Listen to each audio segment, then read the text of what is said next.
काशी आदि के विभिन्न लिंगों का वर्णन तथा अत्रीश्वर की उत्पत्ति के प्रसंग में गंगा और शिव के अत्रि के तपोवन में नित्य निवास करने की कथा। सूत जी कहते हैं, मुनीश्वरों, गंगा जी के तट पर मुक्तिदायिनी काशीपुरी सुप्रसिद्ध है। वह भगवान शिव की निवास स्थली मानी गई है। उसे शिवलिंग मई समझना चाहिए।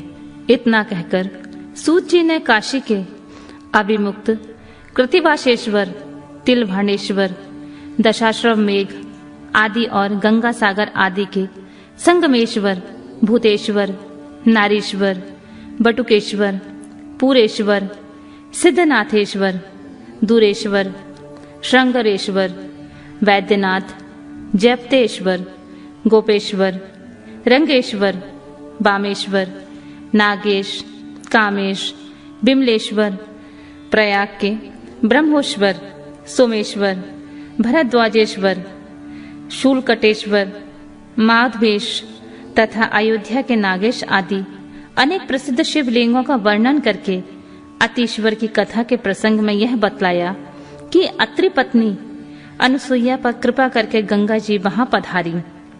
अनुसुईया ने गंगा जी से सदा वहां निवास करने के लिए प्रार्थना की।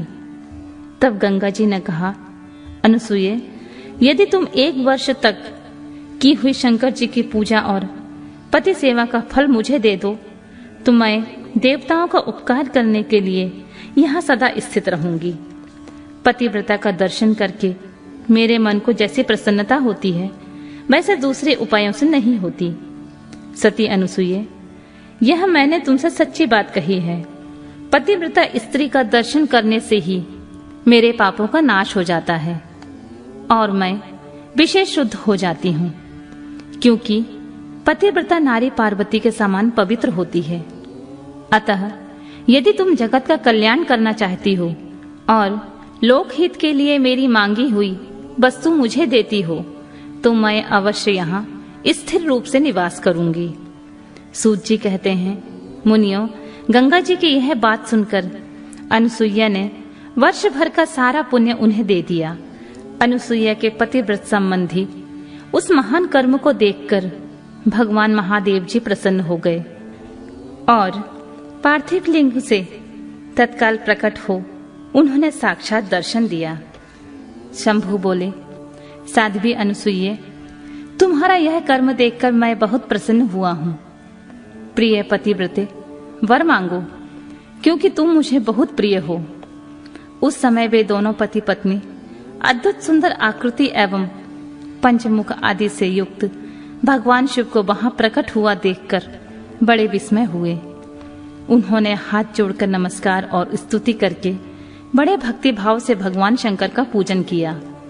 फिर उन लोक कल्याणकारी शिव से कहा, देवेश्वर, यदि आप प्रसन्न हैं और जगदम्बा गंगा भी प्रसन्न हैं तो आप इस तपोवन में निवास कीजिए और समस्त लोगों के लिए सुखदायी हो जाइए।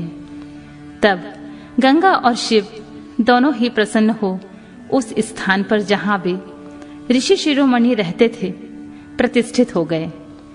इन शिव का नाम वहां अत्रीश्वर हुआ।